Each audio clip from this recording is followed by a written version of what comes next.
Le numérique responsable en 2 minutes. Le numérique responsable, c'est quoi?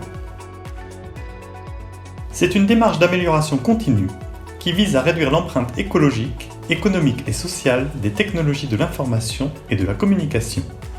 Le numérique responsable recouvre le Green IT, pour réduire l'empreinte environnementale des systèmes d'information, l'IT for Green, qui met le numérique au service du développement durable, et enfin la conception responsable des équipements et services numériques.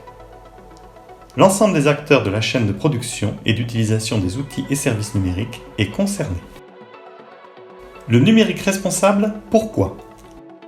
Si le numérique semble virtuel, son impact est pourtant parfaitement réel, que ce soit sur le plan énergétique, les différents outils étant particulièrement énergivores, sur le plan climatique, en représentant aujourd'hui 4% des émissions mondiales de gaz à effet de serre, par l'utilisation de matières premières rares et limitées dont l'extraction est socialement et environnementalement coûteuse, ou encore par la génération de déchets électroniques difficilement recyclables.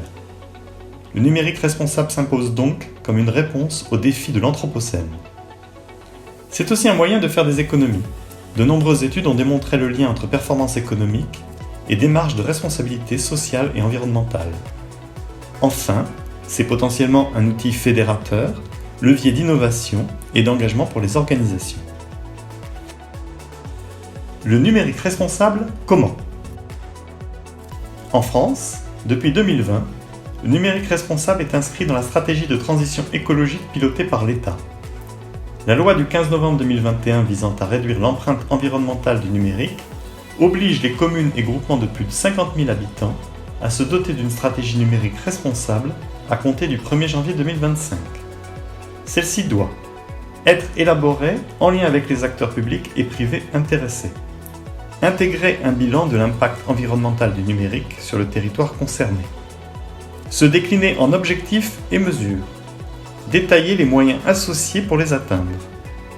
Les objectifs peuvent notamment porter sur la commande publique locale, l'éco-conception, la gestion durable et de proximité du cycle de vie du matériel informatique, la mise en place d'une politique de sensibilisation à destination des élus, des agents publics et des citoyens, des démarches de territoires connectés et durables, associées à des actions d'ouverture et de valorisation des données.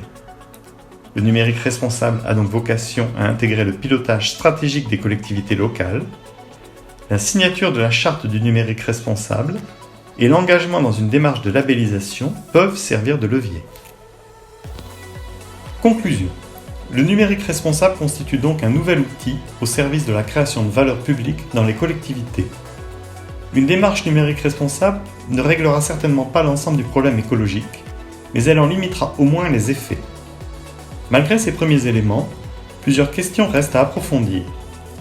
Le numérique responsable peut-il seul remédier aux problématiques d'accès aux ressources?